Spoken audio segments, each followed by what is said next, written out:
ইমাম গাজালি তার কিতাবের মধ্যে লেখেন, কাফন পড়াইয়া প্যাকেট বানায় যখন কবরে রেখে আসছি, বাজানদের কবরে যখন মুনকার নেকি নেককার নেকি চলে আসছে, মার রব্বুক ওয়া মান দীনুক ওমান নাবিয়ুক মান হাদার রুজুল বুইসা ফীকুম, জোরে কোন আল্লাহু আকবার। কবরে যখন নেককার নেকি এসে মার রব্বুকে জিজ্ঞেস করছি, আল্লাহর বান্দা দাড়িগুলা ধরে আর কয়, আমি জানতাম দাড়ি পাকা মানুষকে সম্মান করে আমার আল্লাহ। তোমরা দিয়ে আমার সাথে চোখ গরম করে কথা কও, তুমি কি জানো না? ওয়া আম্মা মান খাফা মাকামা রাব্বিহি ওয়া নাহান নাফসা আনিল হাওয়া ফা ইন্নাল জান্নাতা হিয়াল মাওয়া। আল্লাহর ভয় যে পাপের কাজ ছেড়ে দিবে, চোখের পানি ফেলাইয়া কাঁদবে, ওই ব্যক্তির জন্য জান্নাতের দরজা খুলে দিয়া। আমি তো দাড়িগুলো আদা দিয়া পাকায় আছি একমাত্র মাওলার ভয়। আমি নবীর ভালোবাসায় দাড়িগুলা পাকায় আনছি, তোমরা দিয়ে আমার সাথে জোরে জোরে কথা কও। আমি একটা ঘটনা আপনাদের সামনে বলি, মারহাবা বলেন, আরো জোরে বলেন, আরো জোরে আল্লাহু আকবার জোরে বলেন তো। এই ঘটনাটা শোনার পরে আজ থেকে নিয়ত করে ফেলবেন, যারা দাড়ি সাজতেন আর জীবনে দাড়ি সাজবেন না। আল্লাহর এক বান্দা আপনাদের মতো খেত খামারিতে কাজ করতো, হঠাৎ করে ওয়াজ শুনতে গেছে, ওয়াজ শুনতে যাই এক পীরের কাছে মুরিদ হয়ে গেছে। আলহামদুলিল্লাহ বলেন। ধরেন আপনাদের মোমিন বাড়ি অথবা আল্লাহর কুতুব পূজানি, অথবা আপনাদের এখানে আরো আল্লাহর ওলিরা আছে না? হ্যাঁ, বড় বড় আছে না? মুবারক করিম সাহেবের কলিজার টুকরা সন্তানগুলো সবই আল্লাহর ওলি, জোরে কোন মারহাবা। এই যে 31 আগস্ট আপনাদের এলাকায় আসবে হুজুর, তাই না? আল্লাহ আল্লাহ হুজুর হায়াতকে লম্বা করে দেন। আপনারা চিনলেন না, আপনারা চিনলেন না। আপনাদের এলাকায় বড় বড় বুজুর্গ আছে, সারা পৃথিবী তাদেরকে চিনে, কিন্তু আপনারা চিনেন নাই। ঠিক এরকম এক বুজুর্গের কাছে ওয়াজ শুনতে যাইয়া মুরিদ হয়ে গেছে, কিন্তু এমন সময় মুরিদ হয়েছে ভাই, তখন দাড়িগুলো ছোট ছোট কাঁচা। হঠাৎ করে বউরে রাতের অন্ধকারে ডেকে ডেকে বলতেছে, বউরে হুজুর বলছে, ইন্নাল্লাহা ইয়াস্তাহি মিন দিশাইবিল মুসলিম, যারা পাকা দাড়ি লইয়া কবরে যাবে ওই ব্যক্তির দোয়া আল্লাহ কবুল না করতে পারে, লজ্জা পায়। পাকা দাড়িওয়ালা কবরে যাওয়ার সাথে তার জন্য জান্নাতের বিছানা বিছাই দেওয়া হয়। বউরে কি লেগে জানি মনটা কইতেছে, আমি বেশি দিন বাঁচবো না, আমি মনে হয় বাঁচবো না। যদি আমার দাড়িগুলো কাঁচা থাকে, আমার বড় পোলা আব্দুল সুবহান রে বলিস যেন আধা কেজি ময়দা কিনা আমার দাড়ির মধ্যে সুন্দর করে মাখাইয়া সাদা বানায় দেয়। অন্তত প্রথমবার ফেরেশতা যখন দেখবে দাড়িগুলা কাঁচা নাই সাদা, অন্তত প্রথমবার দেখেই মনে হয় আমারে মাফ করে দিতে পারে। বাজানরে বিবি যখন দেখলেন স্বামী অত্যন্ত কাকুতি মিনতির সুরে বলতেছে, আল্লাহর কুদরত বোঝা যায় না গো বাবা। যখন বলেছে আমার কাঁচা দাড়িগুলা ময়দা দিয়ে পাকা বানায় দিও, ইমাম গাজালি রহমাতুল্লাহ আলাইহি তার কিতাবের মধ্যে লেখেন, গো বাজার, আমার মালিকের কাছে এই দরদের কথাটা মায়া লেগে গেছে। মান আহাব্বা সুন্নতি ফাকাদ আহাব্বানি ওয়া মান আহাব্বানি কানা মাই ফিল জান্নাহ। বিশ্বনবী বলেন, যারা জীবনে একবার আমার সুন্নাতকে ভালোবাসবে, আমার সুন্নাতকে ভালোবাসিয়া মান আহইয়া সুন্নতি, আমার একটা সুন্নাতকে জিন্দা করবে, আমি নবী ডিক্লারেশন দিলাম তার কবরের লাশ আর আমি নবীর কবরের লাশ পাশাপাশি থাকবে। আমার জান্নাত আর তার জান্নাত পাশাপাশি থাকবে। বিশ্ব নবীর কথা কি আর মিথ্যা রে বাবা? ভালো করে বুঝিয়া গো বাবা। গত পরশুদিন একটা লাশ আসছে, তোমরা দেখছনি, মালয়েশিয়ার থেকে। 20টা বছর লোকটা মালয়েশিয়ায় ছিল, পোল্ট্রি মুরগির খামার ছিল মালয়েশিয়ার মধ্যে। বাবা, তোমাদের দাউদ কান্দি বাড়ি, কোটি কোটি টাকা কামাইছে 20 বছরে। ওই দেশে পোল্ট্রি মুরগির খামার ছিল, কোটি কোটি টাকা কামাইয়া বাড়ি গাড়ি কম করে নাই বাবা। লাশটা যখন এয়ারপোর্টে আসছে, বড় ছেলেটা লাশটা গ্রহণ করল।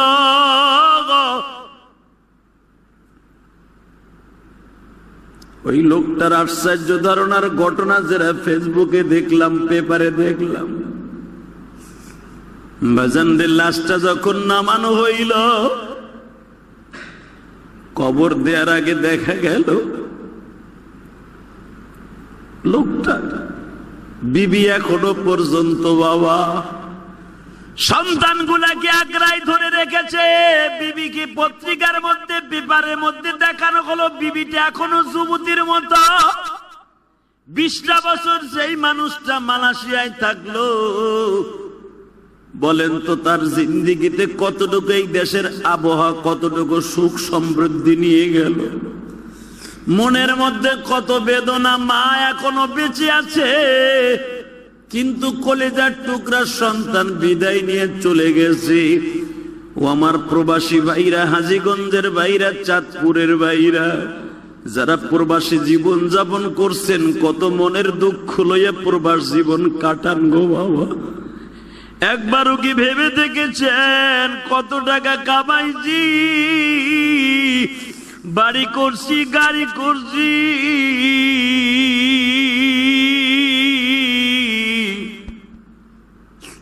কবরের বাড়ির জন্য আমি কি সাবানা জোগাইছি।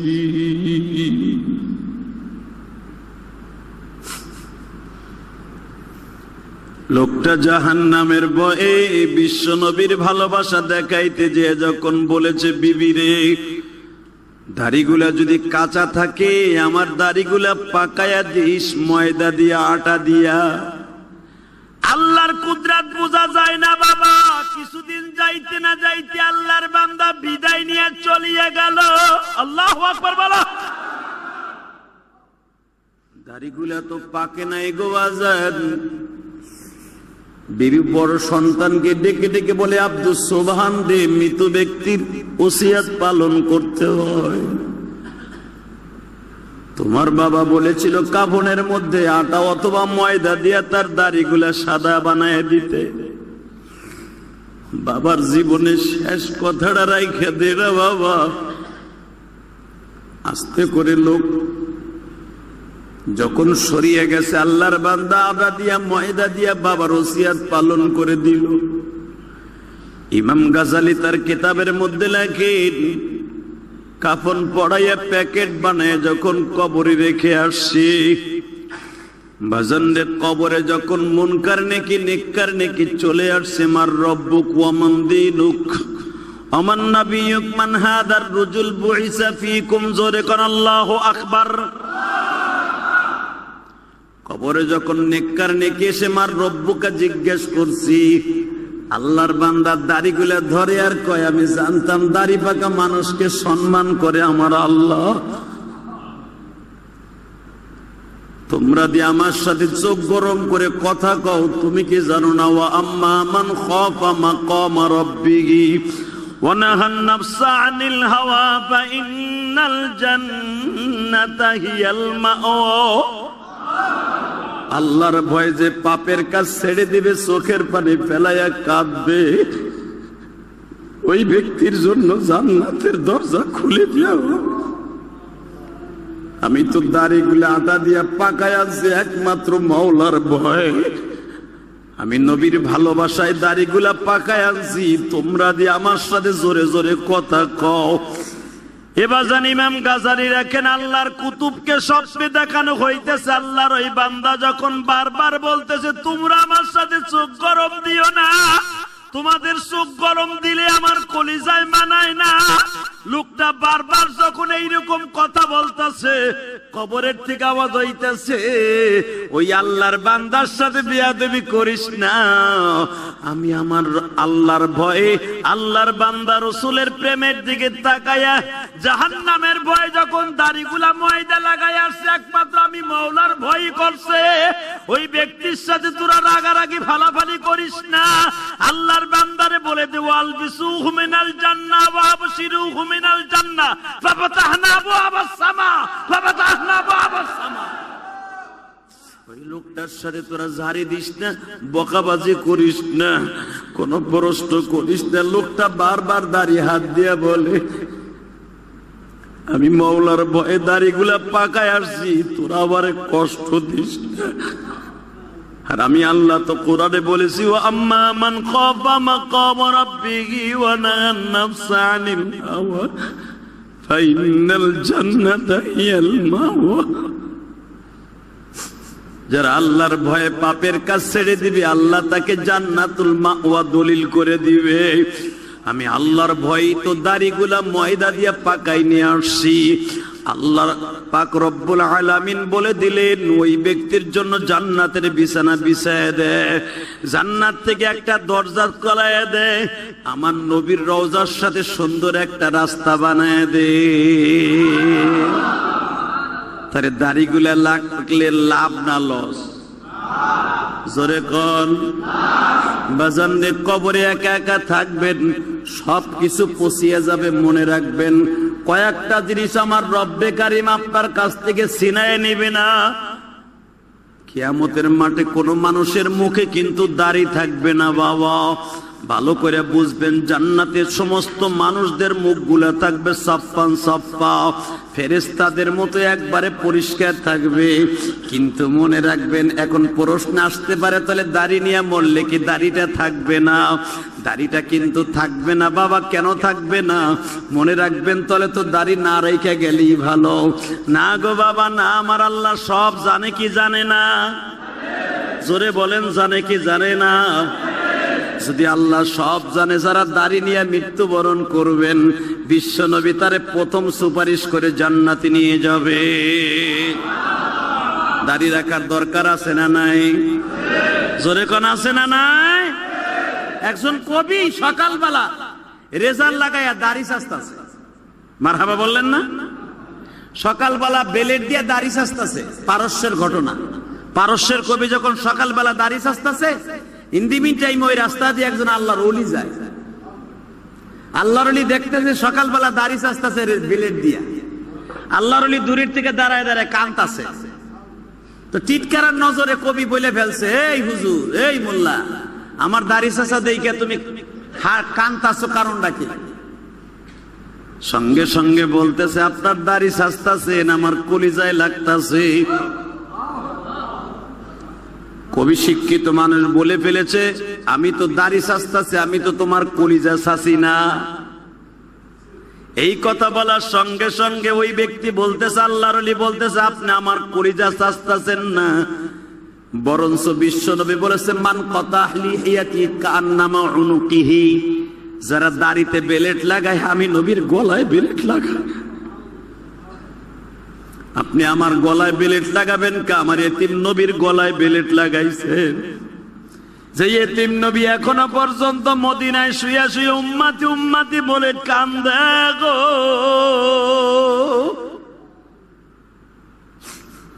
কিয়ামতের মাঠে যার সিগনেচার ছাড়া কোনো মানুষ জান্নাতে যেতে পারবে না। আমার নবী বলেছে, যারা দাড়িতে বেলেট লাগায়, সে যেন আমার গলায় বেলেট লাগায়। এই কথা বলিয়া শিক্ষিত মানুষ সঙ্গে সঙ্গে বলে, অর্ধেক এই পাশ ছাড়ছে, এই পাশ এখনো ছাড়ছে নাই। কবি বলে ফেলছে, তুমি কি দলিল দিয়া বলতে পারবা দাড়ি ছাড়তে নবীর কলিজায় ছাঁচা হয়? আল্লাহর কুতুব বলে ফেললেন, আমি কসম করে বলছি, নবী বলেছেন, যে ব্যক্তি দাড়িতে খুর লাগাইছে, নবীর গলায় খুর লাগায়। কবি বলে ফেললেন, আমি তওবা করলাম, আর জীবনে কোনোদিন দাড়ি ছাঁচুম না।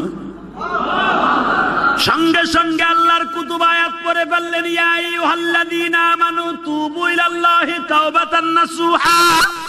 যে ব্যক্তি অন্তর দিয়া কোনো একদিন গুনাহ করতে করতে তওবা করে ফেলেছে, আমার মালিক ডাক দিয়ে বলবে যারা তওবায়ে নাসুহা করছো, তওবায়ে নাসুহা তাকেই বলা হয় জীবনে আর গুনাহ করব না, নেকের কাজ ছাড়বো না। বলেন, জীবনে আর গুনাহ করব না, নেকের কাজ ছাড়বো না। বলেন, নেকের কাজ ছাড়বো না, গুনাহ আর জীবনে করব না।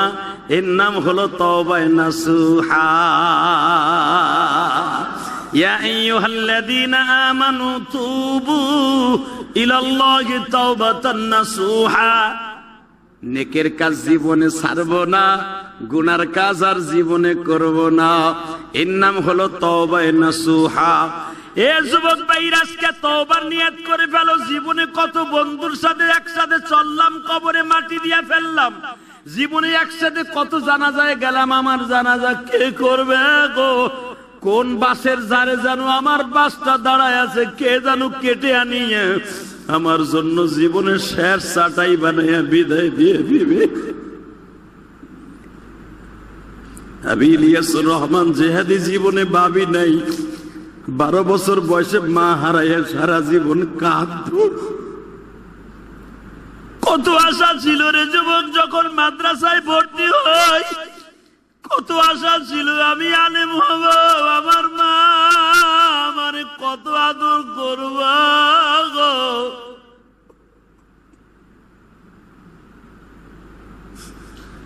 বারো বছর বয়সে মা হারাইয়া কত জঙ্গলে জঙ্গলে কত রাস্তা দিয়ে হাসি, মা মা বলে কেঁদেছি।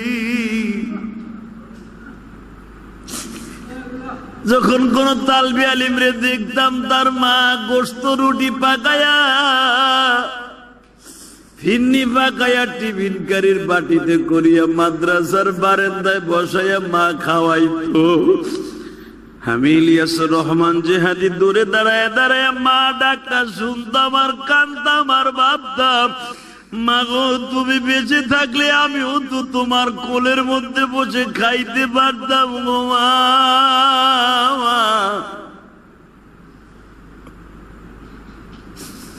ও আমার দাড়ি পাকা বাজার দাবি জানি না কার জানু মা নাই। এই দুনিয়ায় মার মতো দরদি কেউ নাই, বাবার মতো দরদি কেউ নাই গো। যারা মায়ের কথা মনে করে চোখের পানি ফেলে ফেলে কাঁদবা বাবা, মনে রাখো তার মায়ের কবরটা এখনই জান্নাতের বাগান হয়ে যাবে। ভাজনরে, আমি আপনাদের চোখের সামনে একটা ঘটনা তুলে ধরছি। যখনই কবি দাড়ি চাচাটা বন্ধ করে দিল, এক পাশ চাচ্ছে আর এক পাশ চাচ্ছে নাই, তওবা করে ফেলছে খালেস তওবা। আমার মওলার কুদরতি দরিয়ায় ঢেউ শুরু হয়ে গেছে। রাতের অন্ধকারে কবি ঘুমিয়েছে, রাতের অন্ধকারে ঘুমের মধ্যে থেকে বিশ্বনবী তার বাড়িতে হাজির হয়ে গেছে। দুহাত বাড়াইয়া কবিরে বুকের মধ্যে নিয়ে বিশ্বনবী চেপে ধরে বলে, কবি আব্দুর রহমান রে, আলেমের কথা শুনিয়া মান হাব্বা আলিমান কাআন্নামা হাব্বানি, যে ব্যক্তি আলেমকে ভালোবাসলো সে যেন আমি নবীরে ভালোবাসলো। বাজানরা, আমি জানি অনেক যুবক ভাই আমার ওয়াজ শুনে আমারে অনেক ভালোবাসে, তাই না? আমাদের মতো অনেক আলেম ওলামার ওয়াজ শুনিয়া যুবক জীবনে চোখে দেখো না, আজকে প্র্যাকটিক্যাল দেখতেছো আর মনে মনে ভাবতাছো যে হাদিস আপনি মোবাইলের ভিতরে টিভির মাধ্যমে দেখি, আজকে বাস্তবে তার চোখের পানি দেখি আমার চোখের পানি পড়ছে। তুমি যদি নিয়ত করে 2 ফোঁটা পানি ফেলে দিতে পারো, তোমার তওবা আজকে কবুল হয়ে যাবে। জীবনে একটা দিনের তওবা যদি কবুল হয়ে যায়, তোমার কবরটা ঝকঝকা ফকফকা হয়ে যাবে। এবার আমার দিকে তাকাবেন আর কাঁদবেন। বিশ্বনবী কবিরে বুকের মধ্যে নিয়ে বলে, তুমি আলেমের কথা শুনিয়া যখন তওবা করিয়া দাড়িটা রেখে ফেলেছো, ওয়া আম্মা মান খাফা মাকাম রাব্বিহি ওয়া নাহান নাফসা আনিল হাওয়া ফাইন্নাল জান্নাতা হিয়াল মাওয়া ইয়া আইয়ুহাল্লাযীনা আমানু তুবু ইলাল্লাহি তাওবাতান নাসুহা ইল্লা মান তাবা ওয়া আমানা ওয়া আমিলা আমালান সালিহা فأولئك يبدل الله سيئاتهم حسنة وكان الله غفورا رحيما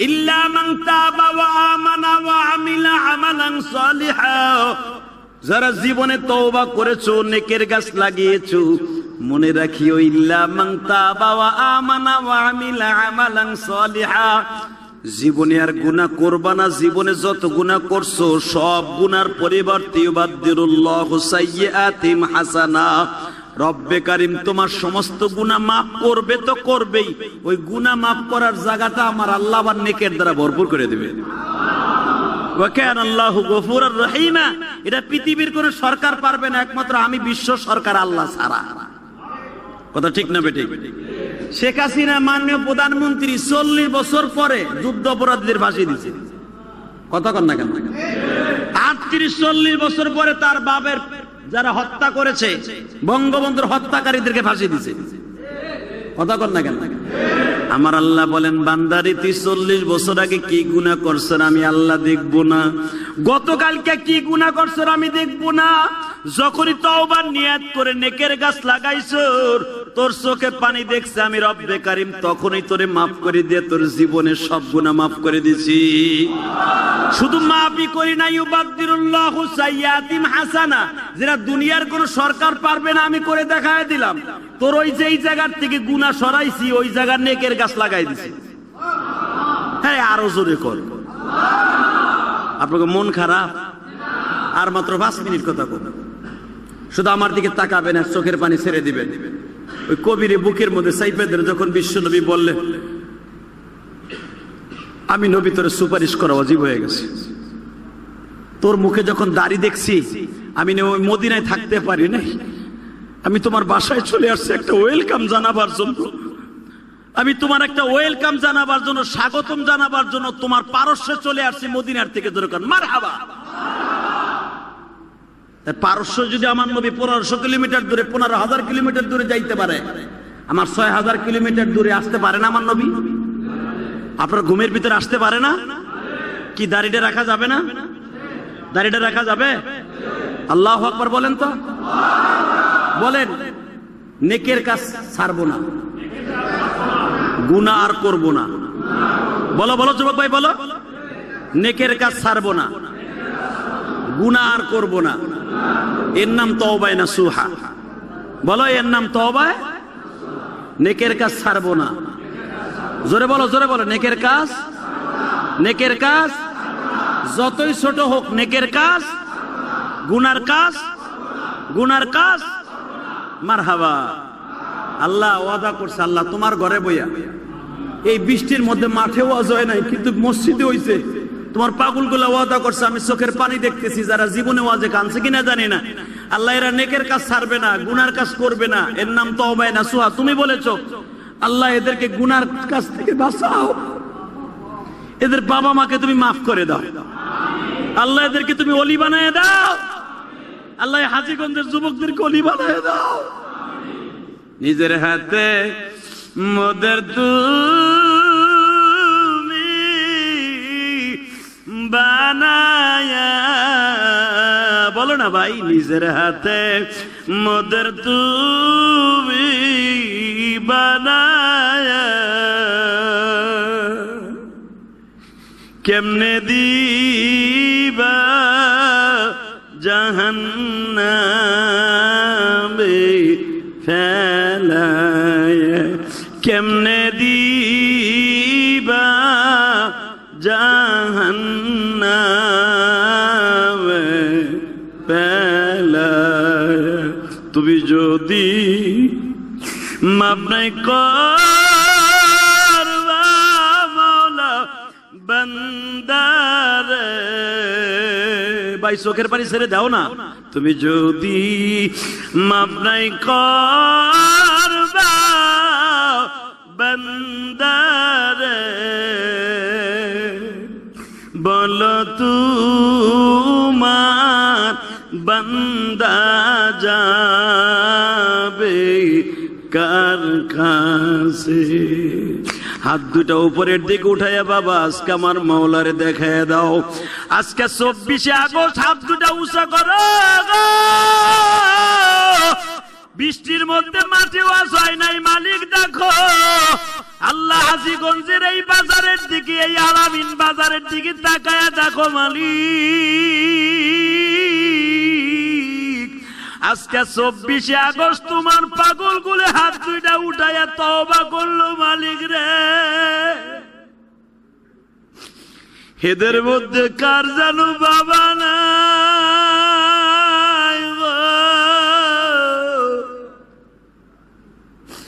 কার জানো মা নাই।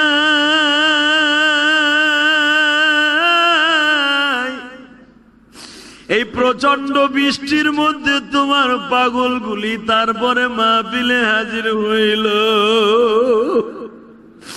আল্লাহ আজকে 24শে আগস্ট এদের জীবনের সবার গুনাহ মাফ করিয়া দাও। আল্লাহ এদের জীবনের সবার গুনাহ মাফ করিয়া দাও। আল্লাহ এদেরকে তুমি ওলি বানায় দাও। জোরে কোন আমিন। জীবনে কোনোদিন ভালো কাজ ছাড়া খারাপ কাজ করবেন না ইনশাআল্লাহ। এই যে মাহফিলটা যা ওটা করেছেন, ভালো কাজ করছেন না খারাপ কাজ করছেন? এই যে রাত 12:15টার সময় আমার সাথে ওয়াদা দেন, এখন এই এলাকার এই হাজীগঞ্জের অধিকাংশ বাড়ির দরজা বন্ধ হয়ে গেছে, ঠিক না বেটি?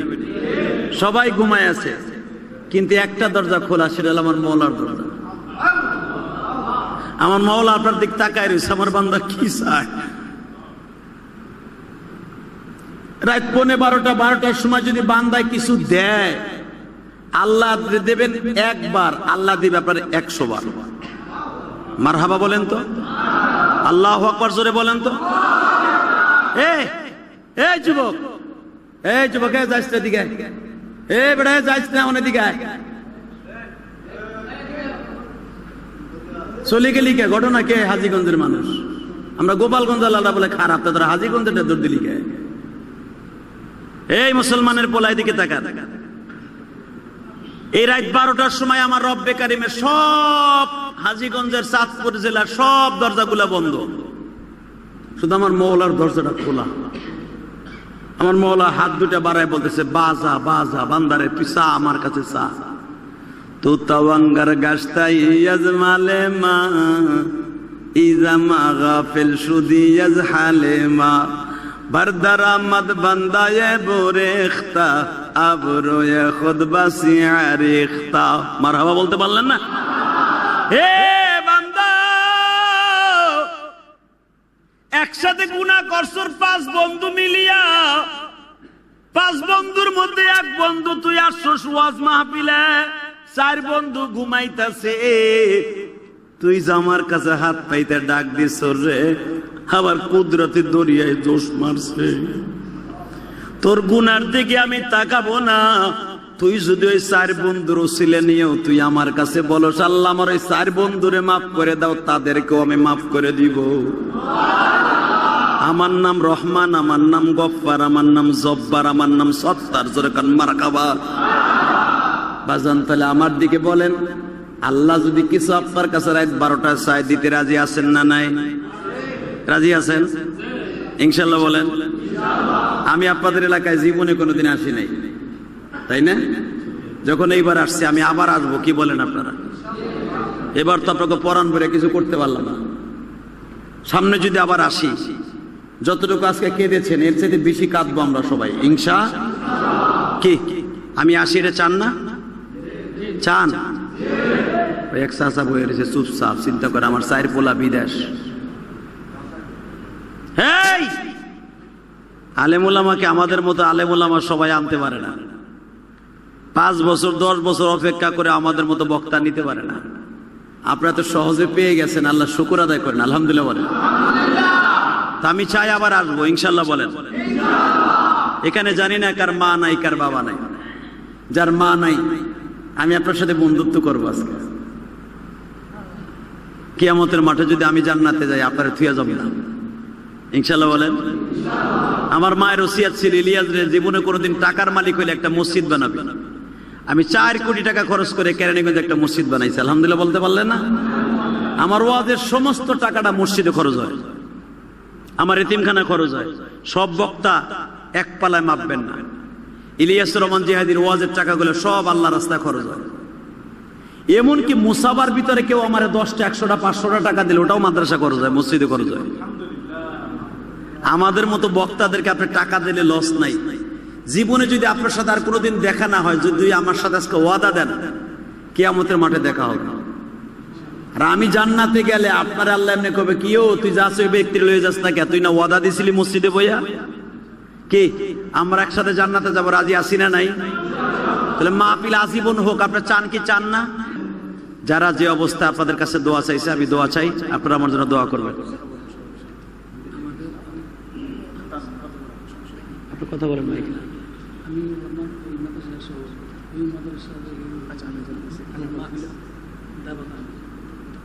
কথা বলি। আলহামদুলিল্লাহ, আলামিন বাজার ও এলাকাবাসী কর্তৃক আয়োজিত যে আজকের মাহফিল, হয়তো আবহাওয়ার কারণে আমাদের একটু সমস্যা হয়েছে, নাহলে তো আমাদের মাহফিলে কোনো সমস্যা হয়নি আলহামদুলিল্লাহ। তো আজকে যিনারা আমাকে সহযোগিতা করছেন, আমাদের রফিক মেম্বার, তারপর আমার এই যে দাদা, আমার আব্বা যে মাদ্রাসা করছে আপনারা জানেন, এই মাদ্রাসার সভাপতি হাফেজ মনির হোসেন পাটোয়ারি এবং আব্দুল মালিক খান, উনি হচ্ছে আজকের মাহফিলের প্রধান মেহমান।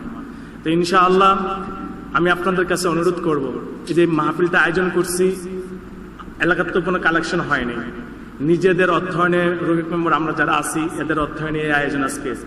তো সানমেতে যেই হুজুরে যে কথাগুলি বলছে, সানমেতে যারা সহযোগিতা ইনশাআল্লাহ আপনারা করতে রাজি আছেন তো ইনশাআল্লাহ?